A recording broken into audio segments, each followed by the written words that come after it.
સમગ્ર ગાંધીનગર શહેરમાં ફરેલી જનસંપર્ક પરિવર્તન યાત્રાએ ગાંધીનગરમાં 2 જાહેર સભાઓ કરીને જનસંપર્ક સાધ્યો હતો। મંગળવારે રાત્રે ગાંધીનગર નજીક આવેલા પેથાપુરમાં જાહેર સભા કરી, જેમાં મુખ્ય વક્તા તરીકે શંકરસિંહ હાજર રહ્યા। શંકરસિંહે કહ્યું કે લોકો હવે પરિવર્તન ઝંખી રહ્યા છે અને અમને લોકોનો પ્રતિસાદ મળી રહ્યો છે। વર્ષ 2012ની વિધાનસભાની ચૂંટણી જરૂર જીતીશું તેવી આશા વ્યક્ત કરી।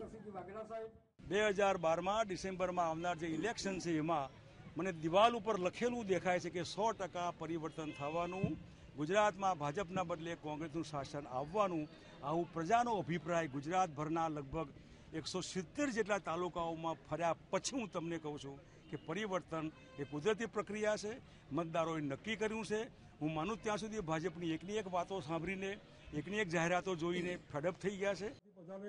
પેથાપુરની જાહેર સભામાં આગેવાનોએ મોદી અને ભાજપ સરકાર પર આકરા પ્રહારો કર્યા અને વિધાનસભાની આવનારી ચૂંટણી જીતવાનો નિર્ધાર વ્યક્ત કર્યો। જો ચૂંટણી જીતાય તો મુખ્યમંત્રી તરીકે શંકરસિંહ સત્તા સંભાળશે તેવા દાવાઓ પણ કર્યા।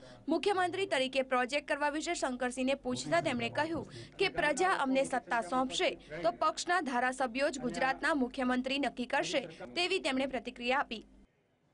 ગુજરાતની પ્રજાએ સૌથી પહેલાં કોંગ્રેસને બહુમતી આપવાની છે જો અમારે મુખ્યમંત્રી બનવાનું હોય તો, અને એ બહુમતી થયા પછી કોંગ્રેસ પાર્ટીના ધારાસભ્યો મળીને પોતાનો નેતા નક્કી કરશે।